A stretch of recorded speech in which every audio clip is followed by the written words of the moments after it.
Mayam punama gaidi ima indosa kaka ipan ise ibung punama rekana hanana khoramjari ngasigi blog oidoise ngasise nupigi apamba akoi nupina jamna pamjaba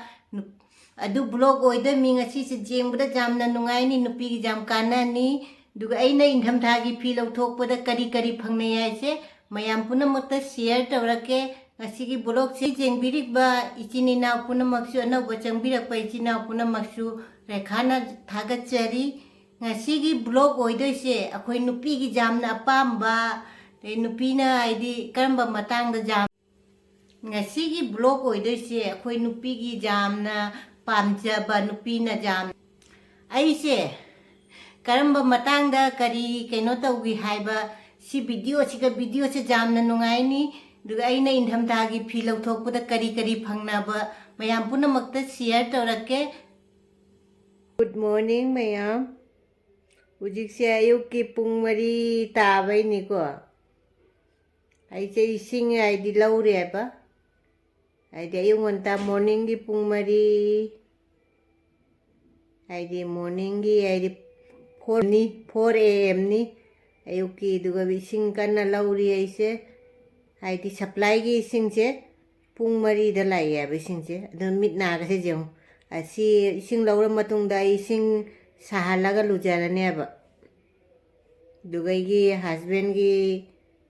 kaino haurani breakfast mai office ki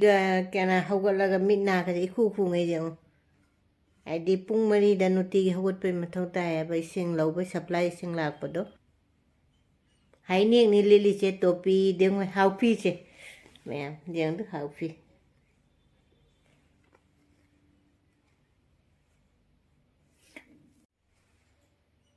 mayam ubra jeng hau phi ke ilaga phami mi ko ing bana is kuing ma top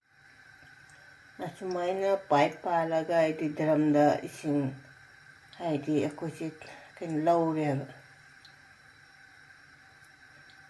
pung 3 si hawgalaga ne inga si मुझे इसिंग Lowry तरम जिंजे दो खाली सिंजे लो लाउ तुन बातिन जिन मुझे गएगी इपुर ओइबा breakfast चारी आयु मुझे पुंग कइनो तारे को तरुका आइदी मिनिट कइनो तारे तरुका मिनिट क्या ना तरुका मिनिट जंघई मंगा तारे मा ब्रेकफास्ट चादे तौरी मुझे माय ऑफिस पुंग 3 मखारे चतोय मिनने आई टिफिन मु माय की पैक तौरगे सिन चाक लई रेबा आई टिफिन हाफ के तौरी टिफिन दे चाक हाफ पे हिंजांग जेंग हलागे सिनने हंगाम गा आईदी खाबक आई नहान थमो खाबक तो अदुगा कालिंदी मरु ने कइने थोंग बने आई माय ऑफिस ते अतई अतई कइनो सिंगदो स्टाफ सिंगदो लोई पुना मोई तन जाना बंगता अकोई दी चाक चाबन कोई दी चाक पूरा चले ऑफिस की चाक ओइना टिफिन दा हाफ पेबा बइने टिफिन दा हाफ कइनो छि स्टील छि गा हाफ ने बा डॉक्टर न बेना साबदा नुंगाइना ओभेन दा साबदा नुंगाइना बेना टिफिन छि हाफ चले बा टिफिन छि हाफ चले बा स्टील छि गा कडी गी हाफ न आईदी मोई ऑफिस तने ओभेन लेबा मोई अदुगे सान बसे टिफिन सिना सान आईदी हापगने सौदोक्तन अकोई निपा ऑफिस चतई केनो तवगरे थो बाय हायरा मोदना बाय नकुतुना थांगत बाय द तोरमो बाय तोरमो हाय मिने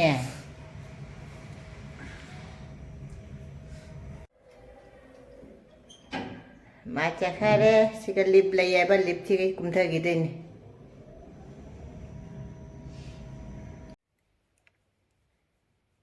कोबी से जेउ कोबी अमा कतंग ना कोबी केजी अनि लुमिनी जेउ कोबी से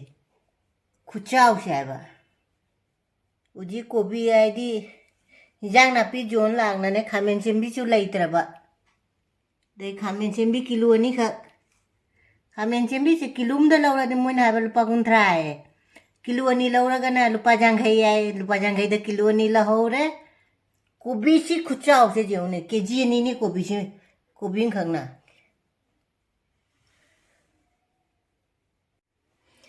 kolik chu mayama leire kolik chu phengani nongma chaba leptabani na ne kolik chu nuti gi kolik kyarak phengbai nina kolik chu phengba tare ingra che ising na ma ingi ba phenga ge kolik che kolik phengba che loire kolik phengba loire thabak cho khajam lo chale aina ngasai tingamba phi singdo ujik shuru ase chana dal se sigi porotha hauge maya mai ujik sangom loli kolik pheng loire sondana ne hawai ne sondana chana dal gi ne porotha haude me ei chanupi gi china chana dal se ina cooker chiga kame chana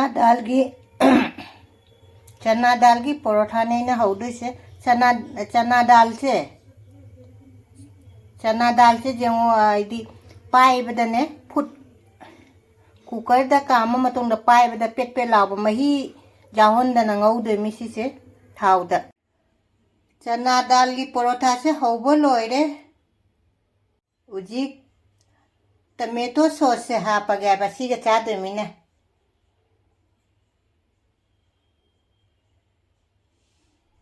mayam jemu si ga cha ba di khuaw si di mai tare ngasi di aina mai tiffin se tan porotha ni ka foil paper da jomaga ne foil paper da jomaga siga tiffin ha pani mai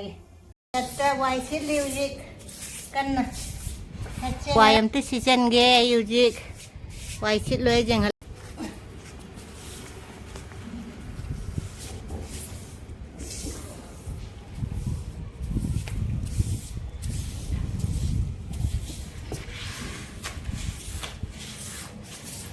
उठा रही हूँ कचरा से पन्नी से हाथ पे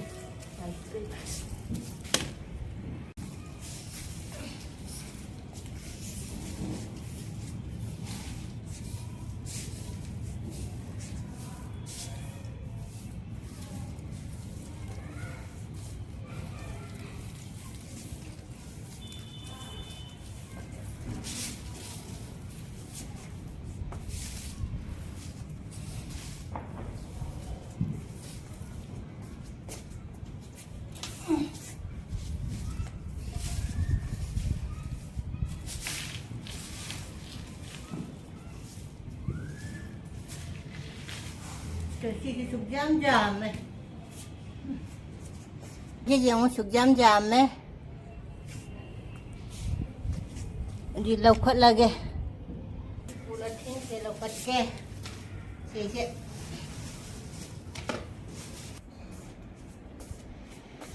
na này na riêng hoài sẽ phải chân nó xịt lẹ coi cái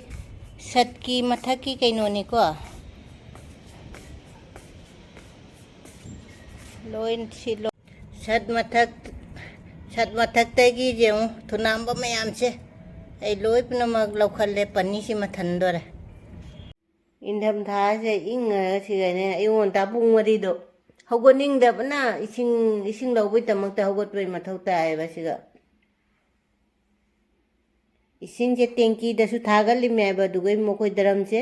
asiga su ising je hanjalla thamba mayam ngasi di akoi ni pagi phi mayam ni su doi se de su gi pipe sinai nei sing ne ako sigai se ayuk ki pung mari de sing lai e ba adu pung mari hogalaga si sing se kaino tawre uri sing khatang cha laga ne ai phi sing je tingchen gai tawre mi phi su na ba mayam ai phi su na bai do asina phi su e bai di adu phi se uji kaino aina phi ting na bai na ne adu kaino se kep ama half khare siga aina phi ting na bai na siga half pe ba ji phi je ting je la si ꯐꯤꯁꯦ ꯇꯤꯡꯉꯛꯑꯒꯦ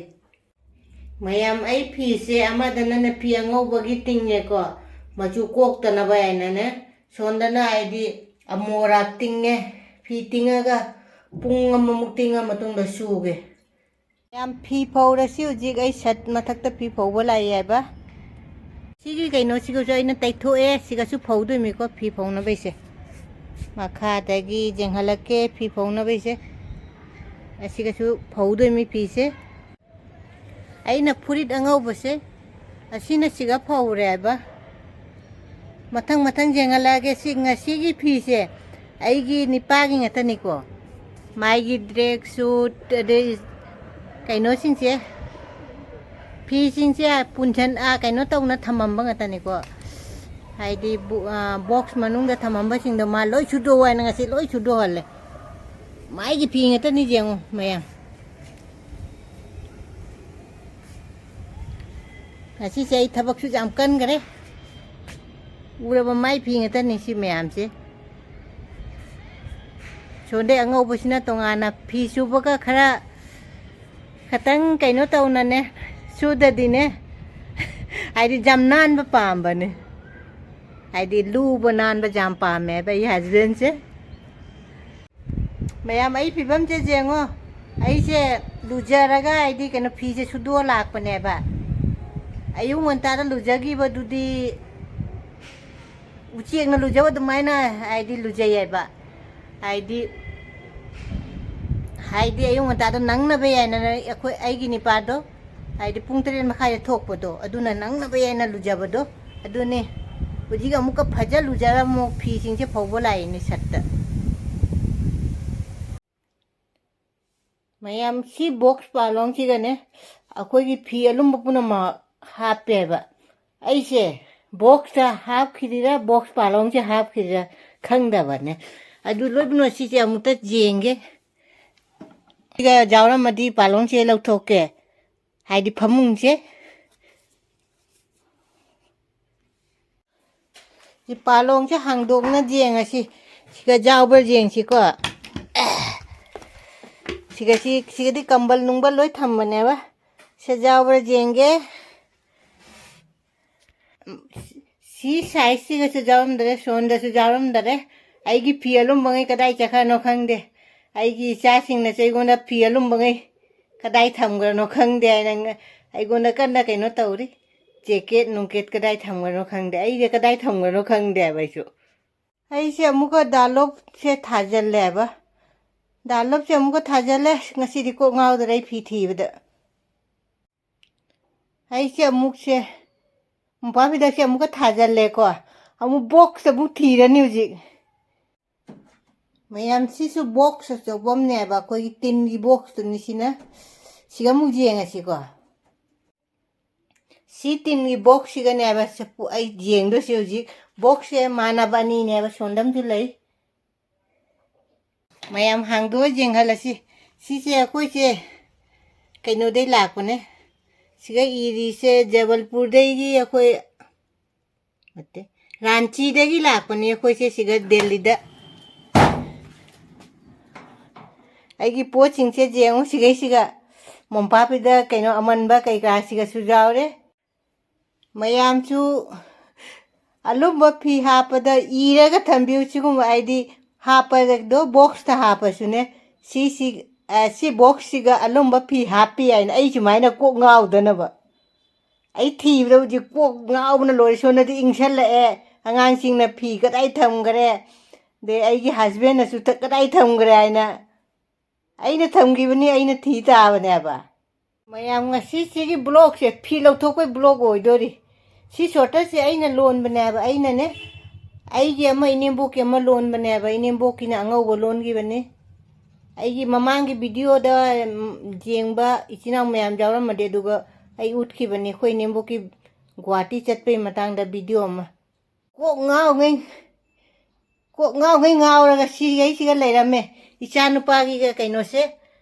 जेमुसी कसे सिगा अहन बसे लिटप लिट्रेबा सिगा थममे कोप कई दे लइनो कोकते लइरा दुसे सिगा लौबनेबा सिसे Siga leirame mayam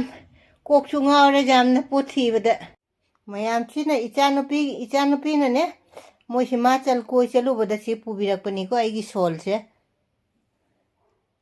mayam chi sorter si so aina loan gi bani aba aigi ichanupi gi ne loan gi bani si se Jabalpur da loan bani ko asina aigi ni loan bane ai si jina ngau sina na desada chana ne na loan bane aba sina desada setpada ai loan gi bani si chu aigi ni ai nei sana loan ja bani ko ujik temba loaning dare ujik ti lo lagai ne kok ta sunungai tre mit ta sunungai tare mayam jengo aigi phi mayam che achi punamak che thup amuk thupa ge ai dinga si chakcha diri ujik sina ulgi kurti ngata ne base ulgi kurti ni se sigadi jamna ingmani na ne adi ulgi kurti se gonda panjam lai aduga handak chahi ani dei dei na kasum lai dre ko si sina ne ulgi moirang ka bani ko phi khajam jeng box siga phi panjam hangare uji alumba phinge lok thokara duga mayam chi chu aina loli meba meti phi da du lolal kha longkhalaga loiba ngamdana siga laire si chu aina lon bani ko matang ama ai chahi kun ni thoi humdoi matang amdane jamna loning bai do sina Jammu da lon bani Jammu Kashmir da se mayam phajabra jengo mayam chi chu ne mayam masinna lonba manbra jeng khutna lonba manba jeng jengan ge se si chu aina Jammu da lon bane ba Jammu da ne akhoi kasar gi ne akhoi kaino da leiring da ne kasar gi aidi ina omne ne mana moidi dugai du aidi luhong pa kui direba akhoi aigi na ngang ani sure dugai duga angang adugai do moi mpa bi dak to aina thaba uba duga ne si se aina duga lon bani ko Jammu gi ni sina mayam kari aigi lon ba jengning adi mayam comment tawna haibiro ai nongma jenghalakke ai haijabai mate ko tanjama matang ama lei aba jam loning ba kai kra ne si wari su jame mayam china mo pa bi dak ni ko mo pa bi dak se haidi kaino da inembong na ne thuppaga ne haidi kaino da almari manung da hapchalambado adu ngasi aina jengbara phi thibra phangnare si chu aina loan mani si Jammu da loan bane ba mongum duga mo pa bi dak to set o ye loan bane ba mongum ga mo pa bi dak ne set o ye na loan bane ba se si chu jeng machu ani se phajada jeng aina phajaman gi na ne duga loan gi bani ko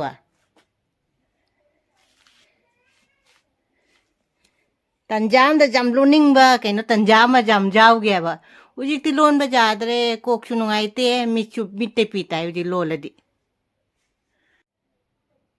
si chu aina loan bane ba phi ne phi ango ba leiraga ne dum mongum kaino oi ge na ne loan bani se si singche amta press tawra mayam da phajana ai jengala ke aina kari lole ai se ai se selo da ba phi ngai siga hapchan ga ga ta uji ti si di ing ba siga di uji sili ra si singje lit la roya ba aduna si hapchan ga ge alum bangai lo lok thoge mayam aina box siga ne angau ba singje mathak ta thamme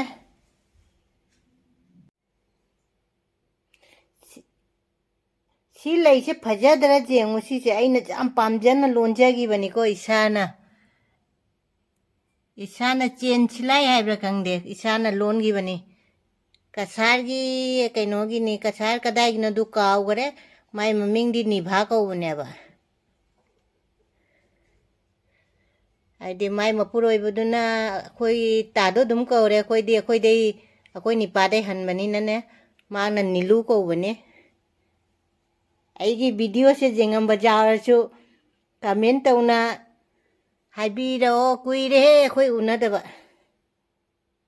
am jeng aigi fishing ge sakhaina leiri mayam se losan bada asi di numit tarani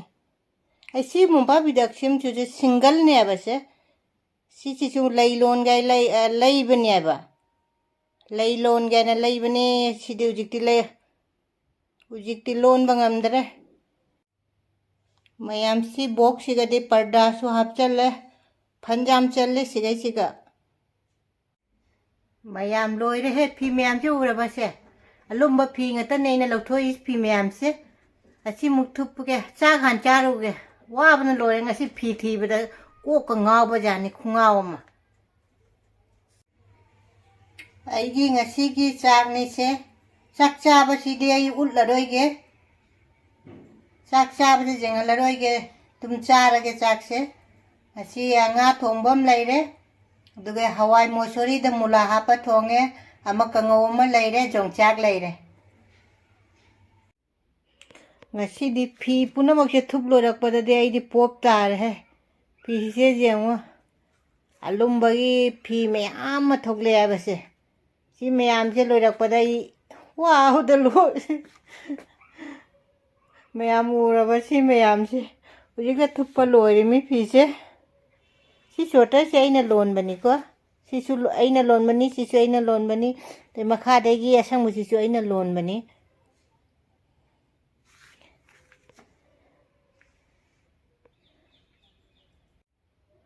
Mayam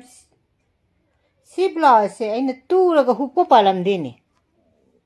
Tura dum thamma ga huk palam dare. Si gi blouse si su aina tu bane ba. Si di huk palam me. Tura dum thamjan gi bada huk palam da bada. Si di palam me. Mayam ai se gobi bora ho re ba. Akoi ipur oi ba se gobi bora cha ga ai gi ipur oi ba se. Kobi bora haure base kobi bora haure sondana na changang loli kobi bora se asa asa sikadi jaminge ingmana aidi ekdam queen ama tawre siga queen ama aidi ne ekdam kak lauri mung manung siga bo ngarang dei hai me ba igona kobi bora hau hau na asidi ma thabak tai chula ba inge ba se jamna do ai na ngasi se nungai bidra ba kobi bora haura pija bira ge ai na ngasi di haure ai gi kobi bora se loire kobi sing se ingman na ne manung da lening da na ne mapan doi thogle ai ba phajadra kobi bora se gobi bora se hauba loire hujik ai gi ipuroi bada pijaura ge haubra hautra ai se jeng magonda hanga ge ba ngo ingna jeng ma bora chari haubro jo koi kaino ka hitar ga thar se jeng ingman na ekdam kak law ni inge ba se haubra haure na hairau dana hauri hauri mayam ngasi gi di matang ke blog se loi salage gi jengbiri baichina upuna maksu